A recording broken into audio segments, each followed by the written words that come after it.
Continúa la polarización en Venezuela. Mientras algunos estudiantes salieron de nuevo a las calles a protestar contra la declaración del gobierno de Nicolás Maduro, el Servicio Bolivariano de Inteligencia allanó la sede del partido de Leopoldo López, el hombre hoy más buscado por las autoridades del vecino país.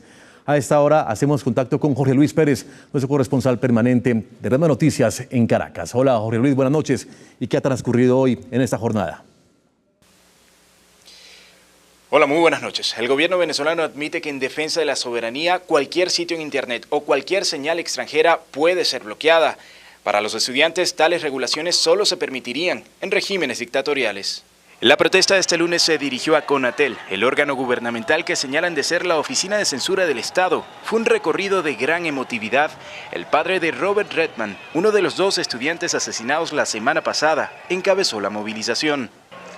Yo siempre lo acompañé y seguiría acompañándolos a todos ustedes a las concentraciones, a las marchas, allí a las protestas. Los estudiantes cumplieron con el objetivo e hicieron llegar su reclamo en un documento. Porque cuando se censura, cuando no hay medio de comunicación que transmita lo que el pueblo está reclamando, es el primer paso hacia la represión y donde las ventanas de la libertad se van cercenando.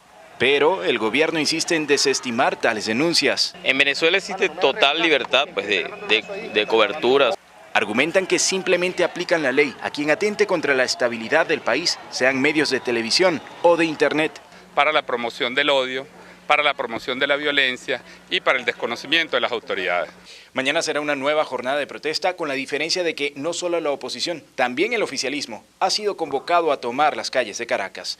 En la capital venezolana, Jorge Luis Pérez Valeri, Redma Noticias. Jorge Luis, muchas gracias. Y es que las marchas de oposición en Venezuela cada vez suman más estudiantes en las calles de Caracas. Al parecer, la represión de las autoridades y el discurso de Nicolás Maduro, lejos de calmar los ánimos, empujan más a la gente a levantarse contra el gobierno. Desde que Nicolás Maduro se encuentra en el poder, la crisis en Venezuela es una bomba que parece estallar todos los días. Somos los herederos de la lucha humanista. A pesar de las bombas, los fusilamientos, los compañeros muertos y los desaparecidos. ¿Qué pasó? 25.000 personas murieron de forma violenta en el año 2012. Esto, según el Observatorio Venezolano de la Violencia. La aguda crisis de inseguridad los obliga a protestar. Que no hayan más muertes, porque hemos tenido muchas muertes en este país. La escasez de alimentos básicos ha generado un profundo descontento entre los venezolanos.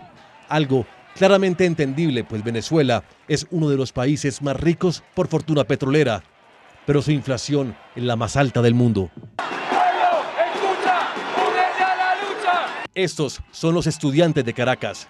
A ellos se unen todos los días más personas que respaldan su protesta, y la calle es el escenario para acabar con la incompetencia, la corrupción y un régimen autoritario. Según ellos, el gobierno de Nicolás Maduro ha destrozado lo que ya se derrumbaba en el gobierno de Chávez, la democracia. Los opositores están en las calles, en manifestaciones que han dejado decenas de heridos, detenidos, que hoy siguen siendo buscados por sus familias y al menos 3 muertos, 2 de ellos estudiantes. Lo que queremos es que se haga justicia a lo que está pasando aquí en Venezuela. Aquí no hay democracia, no hay democracia. Violación de derechos humanos. No, aquí no hay nada de eso, es mentira, es mentira. Según los indignados de Caracas, frente a esta crisis de grandes dimensiones, el gobierno se limitó a anunciar un conjunto de medidas dispersas, encaminadas a crear más restricciones, y el discurso radical de Nicolás Maduro, lejos de frenar las manifestaciones, genera más resistencia en estos marchantes.